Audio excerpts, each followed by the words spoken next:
Kami tahu persis bahwa almarhum Al-Mukarram ini telah mendarmakan hidup beliau, mendarmakan usia beliau semata-mata untuk Al-Quran, untuk mengembangkan Al-Quran. Beliau telah menyumbangkan hayatahu sepanjang hidupnya untuk Al-Quran. Oleh karena itulah, maka beliau kita sebut sebagai Sayyidul Huffaz fi Sumatrah Al-Jadubiyah.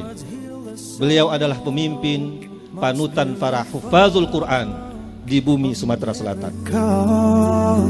Prosesi wisudawan dan wisudawati Huffaz ke-12 tahun 2022 Pondok Pesantren Ahlul Quran dan Pondok Pesantren Tahfidzul Quran Al-Latifiyah Palembang.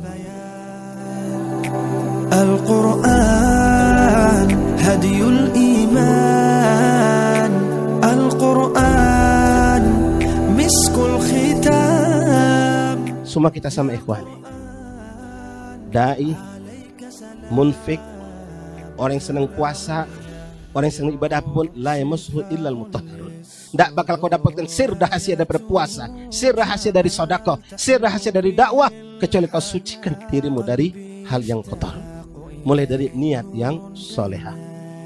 Ikhwani rahimani rahimakumullah, kamu ini maaf ibu bapak, saya nasihati adik-adik yang tadi selesai Quran. Saya kalau mau nasihat ibu bapak mungkin saya ngeri, saya ini juz amma aja masih salah ngapalnya. Terutama kalian yang sudah hafal Quran. Kamu yang sudah hafal Quran ini memang sudah hafal Quran, tapi yakinkan mithli wa mithlakum misal ma'ul qalil fi babut taharah. Kita semua ini yang hafal Quran ini, kalian atau saya mungkin coba-coba belajar ceramah ini, enggak lebih kalau anda pernah belajar babut taharah.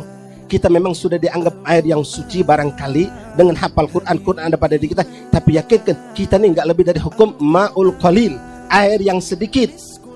Air yang sedikit yang enggak nyampe 2 kulah, mungkin cuma 1 gelas, 1 baskom, 1 ember barangkali. Ini air bu bapak, jaga, tolong ini anak yang sudah hafal Quran atau yang sedang hafal Quran, jaga mereka jangan sampai kotor. Mereka seperti air yang sedikit. Air yang sedikit, jangankan kejatuhan najis, kejatuhan benda suci saja bisa merubah hukum di hadapan syariat. Senang dengan bisnis misal, berkelut dengan urusan dunia, walaupun dunia yang halal mereka ambil, hati-hati akan berubah. Pada ujungnya naudzubillah min dzalik, boleh jadi bukan benda yang suci yang masuk, tapi benda yang kotor akan masuk pula. Air 1 gelas suci mensucikan. Kalau tangan kena najis bisa disucikan dengan air tersebut. Maaf, orang pengen istinja bisa digunakan dengan air mineral yang 1 botol itu. Tapi kalau sudah kemasukan benda suci seperti tinta atau bentuk makanan, kopi atau gula atau teh barangkali, maka hukum air tersebut suci tapi tidak mensucikan. Dia tidak lagi semulia yang kemarin. Dia hanya bisa diminum, bisa dimakan, tapi untuk menghilangkan najis tidak bisa. Mengantarkan orang untuk ibadah menghadap Allah tidak bisa. Itu kalau bercampur benda yang suci. Tapi lebih bahaya kalau sudah bercampur dengan benda yang najis. Setetes air najis masuk, setetes najis itu masuk ke air yang sedikit, berubah tidak berubah, hukumnya najis. Jangankan untuk bertoharoh, jangankan untuk ibadah menghadap Allah, diminum pun haram hukumnya. اللهم اجعلنا وأولادنا من أهل القرآن الذين هم أهلك وخاصتك يا أرحم الراحمين، خصوصا لآبائنا وأمهاتنا وأجدادنا وجداتنا، ونخص خصوصا إلى من اجتمعنا ها هنا بسببه ولأجله المغفر له كي هجي أحمد نوي دنشي بن كيغوس دنشي الحافظ. أوصل اللهم ثواب ذلك منا إليه، اللهم اجعله نورا يسعى ويتلألأ بين يديه. Rasulullah SAW menyuruh kita untuk ziarah kubur. Fungsinya apa kata Rasulullah? Untuk mengingatkan kalian tentang hari akhirat. Dan hari akhirat itu dimulai dari semenjak alam kubur. Min awal yom, dari pertama aku masuk kubur, aku diadab oleh Allah. Aku diadab oleh Allah. baru kemarin aku dihadap dan berhenti dari adab. Bimanilta, dengan apa kau dapatkan, kata orang soleh tersebut dalam mimpinya. Maka subhanallah ikhwan rahimakumullah, apa jawab laki-laki itu? Bisa babi waladin soleh.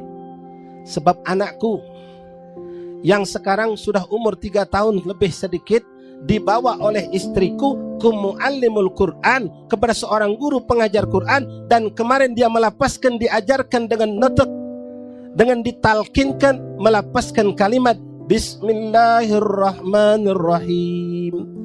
Anakku baru bisa mengucap 1 ayat. Berkat itulah, kata orang ini, Pak, aku dirahmati Allah, aku tidak diadab oleh Allah.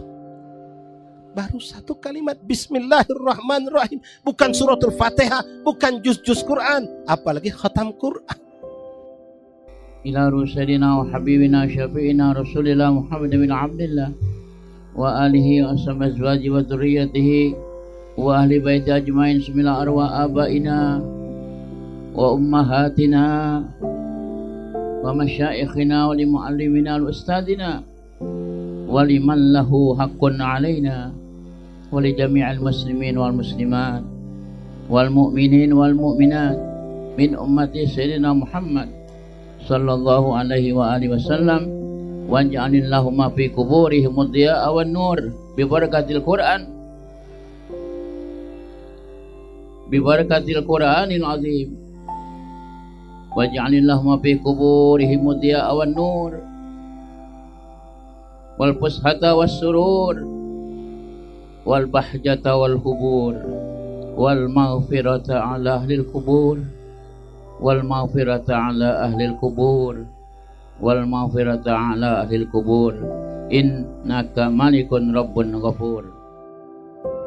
Wala tu'dhu mautakum, jangan kamu sakiti orang yang sudah meninggal dunia. Dengan apa? Dengan hal-hal yang buruk. Beliau sekarang sedang menuai segala kebaikan. Nah, saya wasiatkan kepada antum sekalian yang menisbahkan diri dengan beliau, kiriman antum nyampe. Tapi maaf, sekali lagi minta maaf, bukan menggurui. Siapapun kita, saya terhadap orang tua saya terhadap guru-guru saya, kita semua punya orang tua, pengen ngirim pahala kepada orang tua, jangan kirim yang buruk. Beliau pengen dapat dari kalian, dari kita semua ikhwan, yang indah, yang baik. Yang buruk, yang model bagaimana? Anda baca Quran, Anda tampil di depan orang, tapi niat Anda bukan untuk Allah dan Rasul, maka itu akan sampai kepada beliau seperti jifah, seperti bangkai yang kau hidangkan kepada gurumu. Na'udzubillah. Kalau kau telah selimutkan ibadahmu, ketaatanmu, tilawatul Quranmu dengan urusan dunia, maka na'udzubillah itu akan sampai kepada beliau, tapi dalam bentuk yang buruk. Na'udzubillah min dzalik. Ketika engkau tampil dimanapun mengimami sholat, engkau tampil membaca Quran di hadapan forum yang besar ataupun kecil, ikhlas karena Allah, karena itu yang akan sampai kepada beliau dalam keadaan yang indah, la riya'an wala sum'atan, apalagi na'udzubillah untuk tujuan dunia yang hakir. Engkau sudah dapat Quran yang lebih mahal dari dunia dan seisinya. Jadikan Quran bisa mendekatkan engkau kepada Allah. Ibadah di malam hari, tangiskan dirimu dengan Al-Quran, dan berbuatlah sebanyak-banyak dengan kebaikan lewat Al-Quran. Bismillahirrahmanirrahim. Ashhadu an la ilaha illallah. Wa ashhadu anna Muhammadar Rasulullah. Billahi bay'atu ala taqwallah. Kita dibaiat untuk tetap bertakwa kepada Allah Subhanahu wa taala dan taat atas ajaran-ajaran Al-Qur'an. Billahi bay'atu ala hifzi kitabillah. Bahwa kita berbaiat ala hifzi kitabillah, untuk menjaga hafalan kita, memelihara kitab Allah Subhanahu wa taala. Billahi bay'atu ala sam'i wat ta'ah. Bahwa kita berbaiat untuk taat dan mendengar setiap nasihat yang diberikan kepada kita, baik itu melalui lembaga pendidikan Ahlul Quran maupun lembaga pendidikan Al-Latifiyah. Tadi Anda telah dibaiat. Ngeri saya Bu, baiat tadi. Enggak sembarang. Baiat demi Allah untuk bertakwa kepada Allah ini enggak gampang. Ikhwani rahimani rahimakumullah. Quran dihafalkan. Semua Anda menghafal Quran. Secara zahir kita melihat antum telah selesai 30 juz, telah selesai 20 juz, telah selesai 10 juz. Tapi hakikat penilaian Anda di hadapan Allah hanya Allah yang tahu. Maaf, antum baru lulus 30 juz. Masih panjang ke depan, tadi pun sudah disampaikan. Jangan sampai kita gurur atau lupa diri dengan aku sudah selesai. La wallah mantahaitum. Kita enggak bakal selesai kecuali seperti beliau sudah selesai. Telah kembali menghadap Allah. Boleh jadi ya ibu, bapak, ikhwani. Kalau para syuhada mungkin mereka di alam kubur berkumpul dengan Rasulullah. Para aulia berkumpul dengan Rasulullah. Maka la syak tanpa ragu beliau pun telah berkumpul dengan Rasulullah. Beliau pun mungkin telah melantunkan bacaan Qur'annya di hadapan Rasulullah. Alladzi unzila ilaihil Qur'an. Kita kadang-kadang cuma bangga ketika kita bisa tampil depan orang banyak dengan bacaan Quran. Tapi pernahkah kita mentargetkan, aku pengen ya Allah, kalau aku telah wafat, aku pengen baca Quran di hadapan Rasulullah. Dengan hafalan yang engkau berikan kepadaku, aku pengen membanggakan Rasulullah. Banyak orang yang tertipu, ikhwani. Sekali lagi nasihat tadi untuk diri kami, dan mungkin buat adik-adik, terutama yang baru lulus menghafal Quran atau sedang menjalankan hafalan Quran.